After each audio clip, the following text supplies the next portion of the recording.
Hello guys, চলে এসেছি আবার খেলার খবর চ্যানেলে বিগ আপডেট নিয়ে। তো চলো বন্ধুরা, খুব গুরুত্বপূর্ণ আপডেট নিয়ে চলে এসেছি। ফুল ভিডিওটা দেখতে থাকো, স্কিপ করবে না। স্কিপ করলে কিন্তু ভিডিওর মধ্যে অনেক কিছু মিস করবে।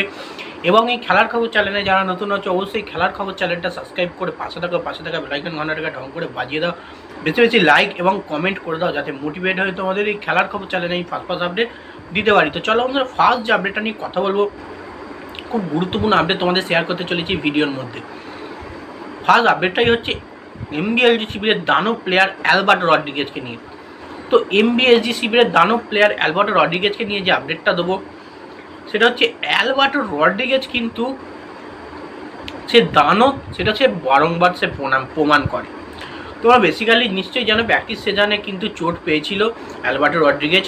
বলা হচ্ছিল নাকি মুম্বাই সিটি ম্যাচ থেকে নাকি অ্যালবার্টো রড্রিগেজ ছিটকে যাবে, সে নাকি সাইড লাইনে অনুশীলন করছেন একদিনের জন্য।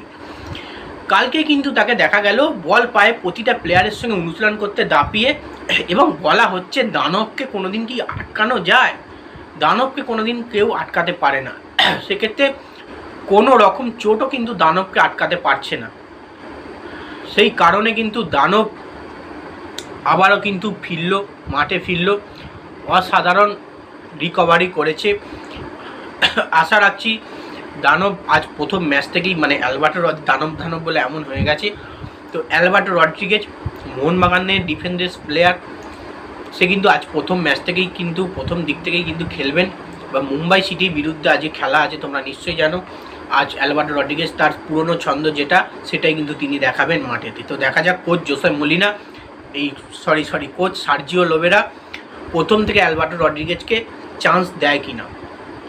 তো এবার নেক্সট যে আপডেটটা নিয়ে কথা বলবো, খুব গুরুত্বপূর্ণ আপডেট তোমাদের শেয়ার করতে চলেছি ভিডিওর মধ্যে, সেটা হচ্ছে এমবিএসজি শিবিরের কোচ সার্জিও লোবেরাকে নিয়ে।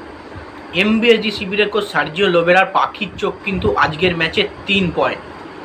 তিনি কিন্তু প্রচুর রেগে গেছিলেন বেঙ্গালুরু ম্যাচে, যেখানে প্রচুর পরিমাণে গোল লস হয়েছে, গোল মিস করেছে মোহনবাগান প্লেয়াররা, এবং 3 পয়েন্ট ফেলে এসছে, 1টি পয়েন্ট নিয়ে এসছে, এবং 1টি পয়েন্ট বেঙ্গালুরুকে দিয়েও এসছে। সেই কারণে কিন্তু প্রচুর পরিমাণে রেগে গেছেন সার্জিও লোবেরা। তিনি বলেছেন ব্যাঙ্গালোর থেকে কিন্তু মুম্বাই সিটি এফসি আরও হেভিওয়েট টিম, এবং সবথেকে বড় অ্যাডভান্টেজ হচ্ছে আমরা আমাদের হোম গ্রাউন্ডে আজকে খেলবো। পাখির চোখ 3 পয়েন্ট, কোনো রকমে কিন্তু ম্যাচটা ড্র করা যাবে না। ম্যাচ যে কোনো প্রকারে 1 গোলে হলেও জিততে হবে, কারণ আমরা গোল পার্থক্যে অনেকটাই এগিয়ে রয়েছি। আমাদের জেতাটা দরকার, এবং 3 পয়েন্ট নিলে কিন্তু আমরা আরও এগিয়ে যাব, এবং টেবিল টপে রয়েছি, টেবিল টপেই থাকবো। তো সেক্ষেত্রে পাখির চোখ 3 পয়েন্ট তিনি পরিষ্কার প্লেয়ারদের বুঝিয়ে দিয়েছেন, এবং প্লেয়াররা সেই প্ল্যানটা ফুলফিল করবে মাঠের মধ্যে। তো দেখা যাক নেক্সট যে আপডেটটা নিয়ে এবার কথা বলবো, খুব গুরুত্বপূর্ণ আপডেট, সেটা হচ্ছে Mumbai city FC player Peter Kratky. Mumbai city FC player Peter Kratky কিন্তু একটা নতুন কৌশল ধরছেন এমবিএসজি শিবিরকে হারাতে, কারণ তিনি বার্তাতে বলেওছেন যে এমবিএসজি এখন আইএসএলের সেরাতম দল, ওরা টেবিল টপে রয়েছে। আইএসএলে এই মৌসুমে সবথেকে বড় ব্যবধানে ম্যাচ জিততে গেলে ওদের কাছ থেকে আমাদের দেখতে হবে, ওরাই সবথেকে বড় ব্যবধানে ম্যাচ জিতেছে, এবং তার সঙ্গে ওদেরকে হারাতে নতুন কৌশলও বানাতে হবে। সেই কৌশল আমরা রেডি রেখেছি, প্রতিটা প্লেয়ারকে নজরে রাখবো ওদের, এবং এই কৌশল ধরেই কিন্তু আমরা এগোবো এবং ম্যাচটা জেতার চেষ্টা করব বা ম্যাচটা জিতবো। তো এমনই কিন্তু বলেছেন, বা এমনই কিন্তু জিনিস মুম্বাই সিটি এফসি যে সমস্ত প্লেয়াররা আছে তাদের কিন্তু মধ্যে দিয়ে দিয়েছেন। তারা কিন্তু সেই জিনিসটা মাঠের মধ্যে প্ল্যানটা ফুলফিল করবে। তো যাই হোক, নেক্সট এবং লাস্ট আপডেট যেটা হচ্ছে ইবিএফসি শিবিরকে নিয়ে, ইবিএফসি শিবিরের প্লেয়ার মিগুয়েলকে নিয়ে। তো মিগুয়েল প্যারেরাকে নিয়ে, এই মিগুয়েল প্যারেরা কিন্তু বড় বার্তা দিল যে নেক্সট ম্যাচ তারা কিন্তু বড় ব্যবধানে জিততে চায়। তাদের টিম বন্ডিংয়ে কিছুটা প্রবলেম হচ্ছিল, সেই প্রবলেমের কারণে কিন্তু তারা পিছিয়ে পড়েছিলেন।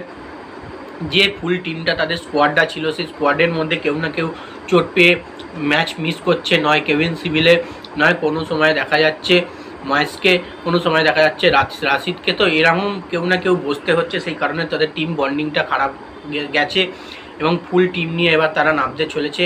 আশা করছে তারা এবার কামব্যাক করবে এবং ভালো পারফরমেন্স করবে, বড় ব্যবধানে ম্যাচ জিতবে। তো ইস্টবেঙ্গল শিবিরের প্লেয়ার মিগুয়েল প্যারেরা এই বার্তাই কিন্তু তিনি দিয়ে গেলেন প্রতিটা ইস্টবেঙ্গল সমর্থকদের জন্য। তো যাই হোক, এই আপডেট ছিল। ভিডিওটা যদি ভালো লেগে থাকে লাইক কমেন্ট শেয়ার সাবস্ক্রাইব করে পাশে থেকে চলো। ভাই, আমার নেক্সট ভিডিও দেখা হচ্ছে, টাটা।